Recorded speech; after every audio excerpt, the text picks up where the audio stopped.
So today we're going to give you a very, very brief introduction to mindfulness, a 10-minute burst on mindfulness. And we thought the best way of doing this would be that Jim and I will work together, and I'll take the role of a naive client, a client who hasn't had exposure to mindfulness before, and I'll ask the sort of questions that we often get when we introduce mindfulness as an intervention and a way of being to clients. So, Jim, you go for it. I'll pretend, let's say that I've come and I'm suffering a lot with anxious thoughts, right. And you're starting to suggest to me that a mindful approach might be helpful. Okay, so I think the thing about anxious thoughts is that they're often really focused on the future and what it is that might go wrong or might not happen or might happen. So in a sense, what we're looking at there is that not necessarily the content of your thoughts that's important, but really where your attention is within your mind. And what we're saying here is that it's very future orientated, rather than it being necessarily kind of present moment. And what mindfulness tries to help us achieve is being much more in contact with the present, so that we're not in our minds always in this kind of future orientated sort of mode.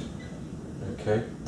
And it teaches us to develop that skill by becoming more aware and noticing what actually is there in the moment. And our mind doesn't naturally want to be in this place, actually.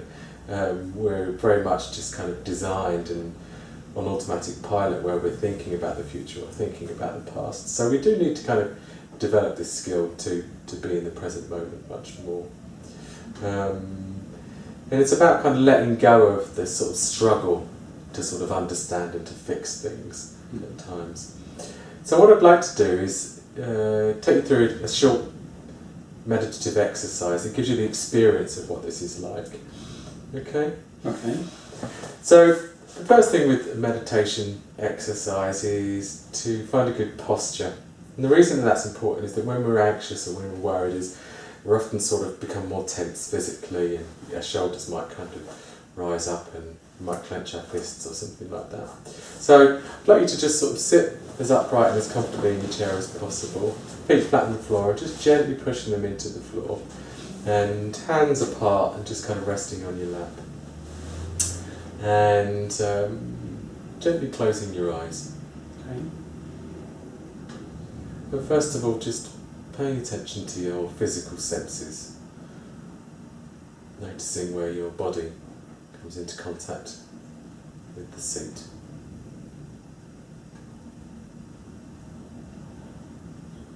And noticing where your feet come in contact with the floor.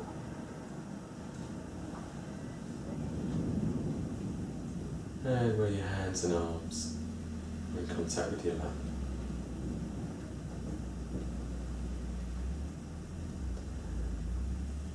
And then just turn your attention to the different sounds and noises that you can maybe hear.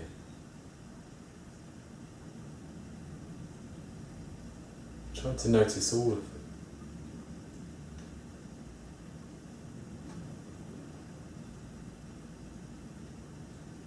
Maybe those outside in the distance, as well as those in this room.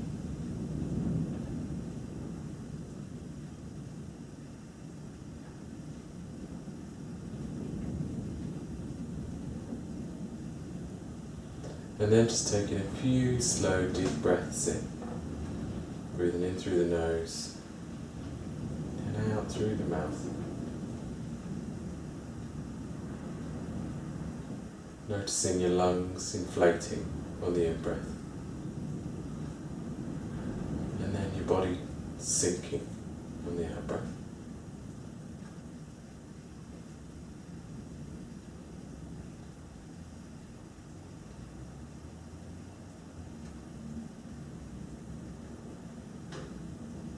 And then just letting your breathing return to its natural rhythm, your body taking over.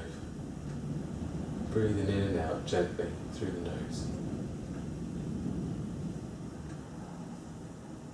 And at this point you might notice your mind begin to wander. That's normal and natural. And just notice where your mind might be going, what thoughts are coming up.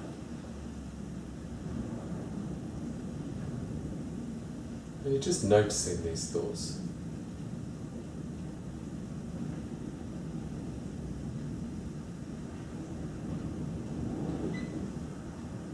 And noticing also any emotional experience that you've got at the moment. Noticing what feelings, if any, are there at the moment.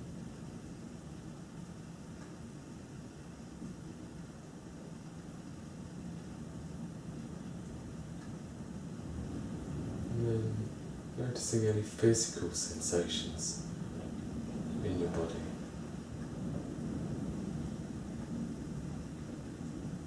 Are there any particular places that grab your attention, where there's any tension or any discomfort?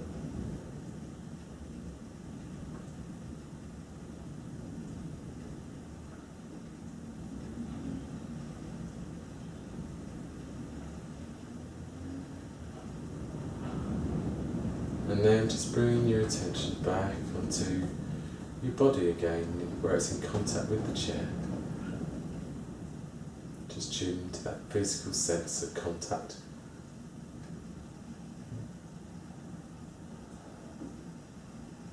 And your feet in contact with the floor.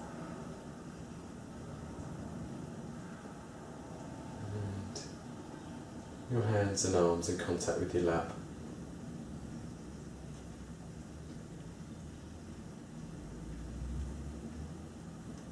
And then just bring into your awareness all those sounds and noises that you can hear around you. Just being aware of them. Try not to think about them, just being aware.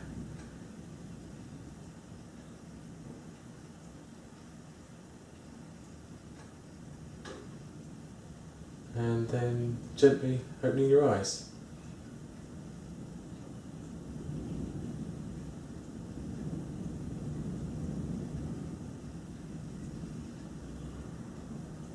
Okay. So what was that like, Adam?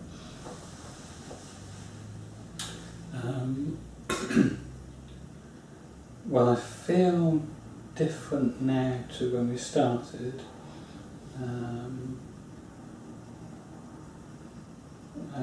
I think I have a more settled sense, a more feeling of being more settled. Okay.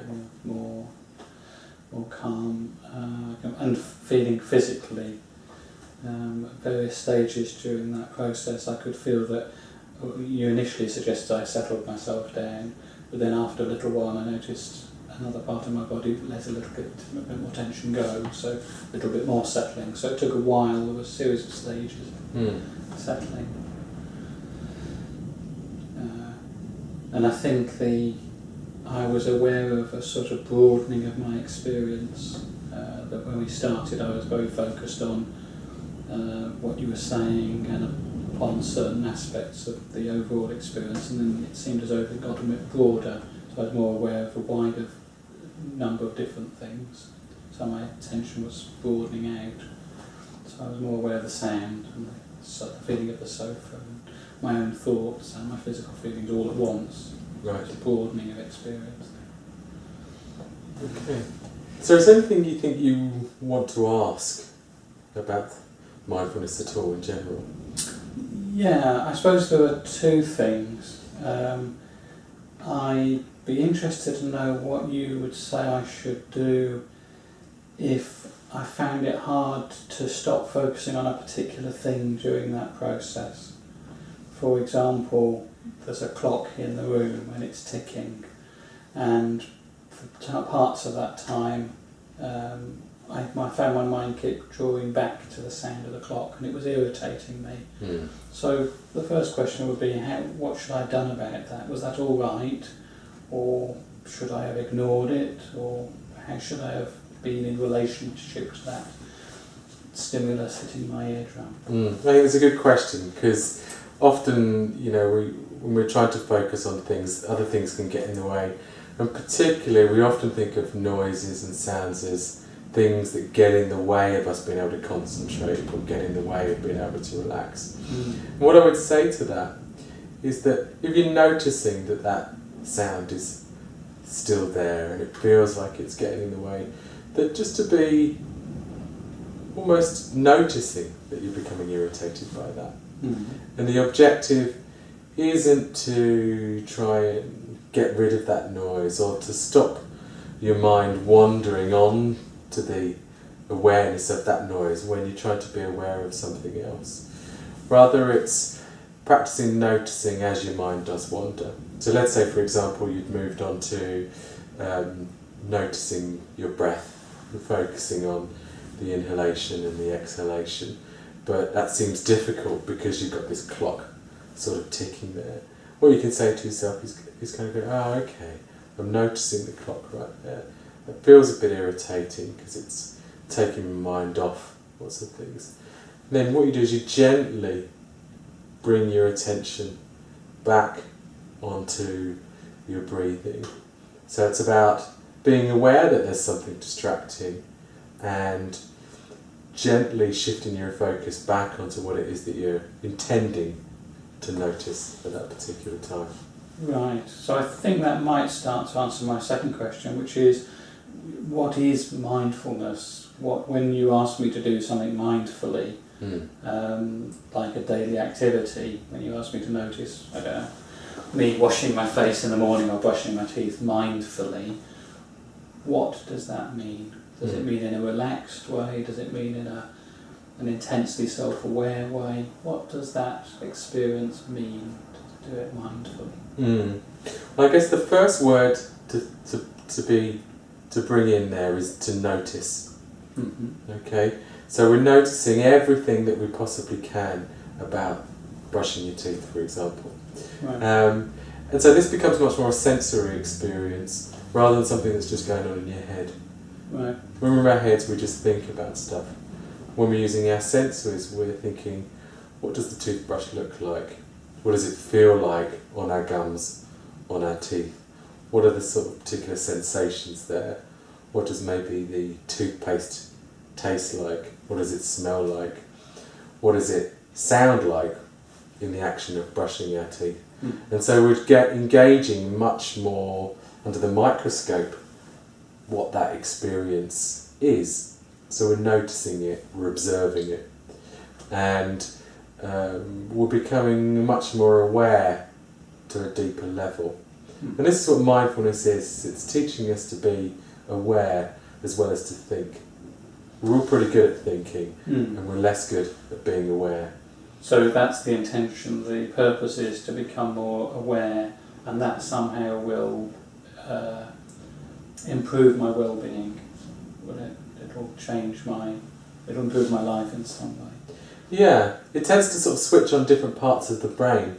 So when you look at MRI scans of people that are doing more mindful meditation, you see kind of stressful parts of the brain switch off and become inactive, Right. and more calming and soothing parts of the brain switch on.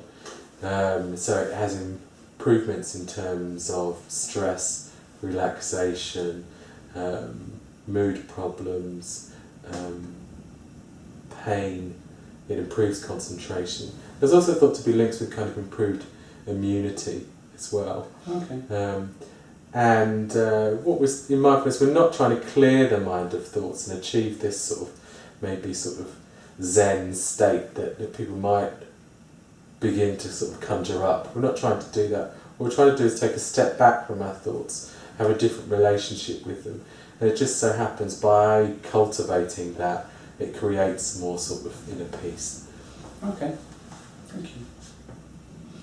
So what we've done there is just look at a short kind of mindfulness meditation. And meditation is a good way of beginning to sort of live more mindfully, practice developing that sort of self-awareness and contact with the present moment. And there are other ways of building on this where you can be more mindful in the activity that you do and be more mindful in the sort of movement and motion and mechanics of when you're walking or when you're playing sport or when you're doing different things. So I hope you've got a useful introduction there into kind of what mindfulness is and how it can work. There are lots of resources around on the internet now that talk about mindfulness and how it works, and if you're curious to learn more, then maybe you can have a look around at some of those.